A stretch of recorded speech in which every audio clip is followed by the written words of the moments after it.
नमस्कार, मैं आनंद कुमार। जैसा कि आपको पता है कि आज गुजरात दिवस है और कुछ महीनों के बाद गुजरात में विधानसभा के चुनाव होने हैं।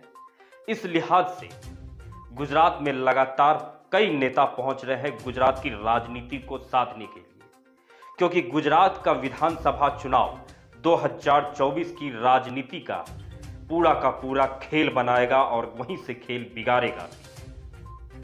गुजरात के चुनाव को हर हाल में हर पार्टी अपने पक्ष में करना चाहती है, चाहे वो भाजपा हो, चाहे कांग्रेस हो या फिर आम आदमी पार्टी। आम आदमी पार्टी इन दिनों काफी बढ़त बनाए हुए है। जनता के बीच आम आदमी पार्टी की लोकप्रियता बढ़ती जा रही है। जो कभी कांग्रेस को पसंद करते थे वे आज आम आदमी पार्टी को पसंद कर रहे हैं। इसके पीछे की वजह क्या है?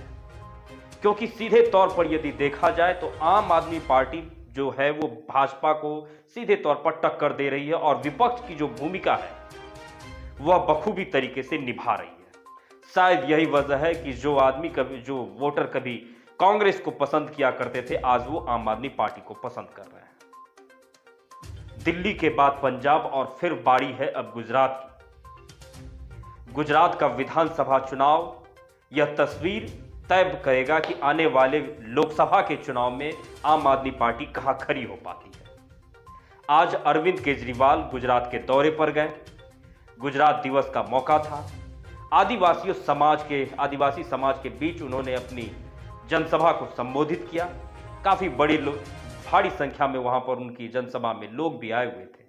इससे पहले भी गुजरात में जब वो तिरंगा यात्रा उन्होंने निकाली थी तो काफी बड़ी भीड़ उनके तिरंगे यात्रा में शामिल हुई थी। कुछ लोगों ने अरविंद केजरीवाल को लेकर यह अनुमान लगाना शुरू कर दिया कि आने वाले लोकसभा के चुनाव में प्रधानमंत्री के दावेदार अरविंद केजरीवाल हो जाएंगे। लेकिन रास्ता इतना आसान नहीं है। एक तरफ ममता बनर्जी भी है जो अपने आप को प्रधानमंत्री के दावेदार की ओर रख रही है, जो खुद को प्रधानमंत्री के दावेदार के तौर पर पेश कर सकती है। कुछ दिनों पहले अरविंद केजरीवाल और ममता बनर्जी की मुलाकात हुई। मुलाकात में कई सारी बातें हुई। आने वाले लोकसभा चुनाव को लेकर रणनीति तैयार हुई। लेकिन अरविंद केजरीवाल गुजरात के दौरे पर पहुंच करके उन्होंने आदिवासी समाज को संबोधित किया और बस कुछ ही मुद्दे हैं जिन मुद्दों को लेकर अरविंद केजरीवाल लगातार अपने चुनावी यात्रा में, अपने जनसभा में उन्हीं मुद्दों को प्रचारित करने का काम किया करते हैं। दिल्ली में भी मुद्दा वही था, पंजाब में भी मुद्दा वही था और गुजरात में भी वही मुद्दा। शिक्षा, स्वास्थ्य, बिजली और पानी, इन चार मुद्दों को लेकर केजरीवाल आगे बढ़ते जा रहे हैं। अब देखना यह है कि गुजरात में उनकी पार्टी झंडा गाड़ सकती है या फिर नहीं, क्योंकि गुजरात का चुनाव ही यह तय करेगा कि लोकसभा चुनाव में केजरीवाल कहां खड़े हो पाते हैं।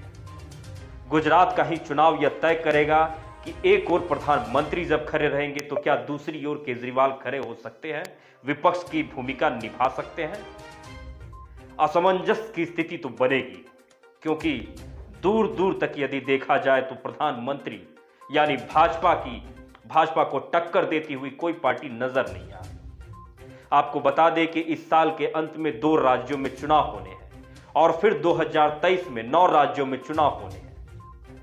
2022 और 2023 इन 2 सालों में ये जो 11 राज्यों में जो चुनाव होने वाले हैं, ये 11 राज्य तय करेंगे। या फिर यह भी अनुमान लगाया जा सकता है कि इसी साल के अंत में जम्मू कश्मीर में भी चुनाव करा दिए जाए। तो इन तमाम 12 राज्यों का जो चुनाव होगा वह यह तय करेगा कि आने वाले लोकसभा चुनाव में विपक्ष की भूमिका कौन सी पार्टी निभा सकता है।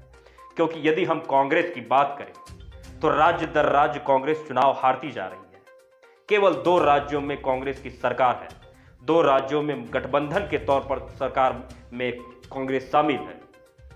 लेकिन वहीं यदि बात की जाए अरविंद केजरीवाल की, तो दिल्ली में भाजपा ने काफी कड़ी मशक्कत की। इसके बावजूद भी अरविंद केजरीवाल ने अपनी सरकार बनाई।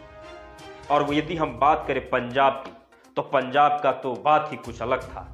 तमाम पार्टियों को पीछे छोड़ते हुए अरविंद केजरीवाल ने अपनी पार्टी का झंडा लहरा दिया।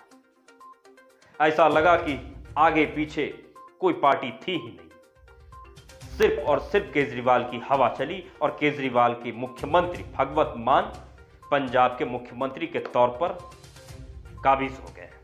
अब देखना यह है कि गुजरात में और हिमाचल प्रदेश में केजरीवाल की सरकार क्या कर पाती है, केजरीवाल की पार्टी क्या कर पाती है। यह वीडियो आपको अच्छा लगा तो इस वीडियो को लाइक करें और हमसे बने रहने के लिए हमारे चैनल को सब्सक्राइब जरूर करें। बहुत बहुत धन्यवाद।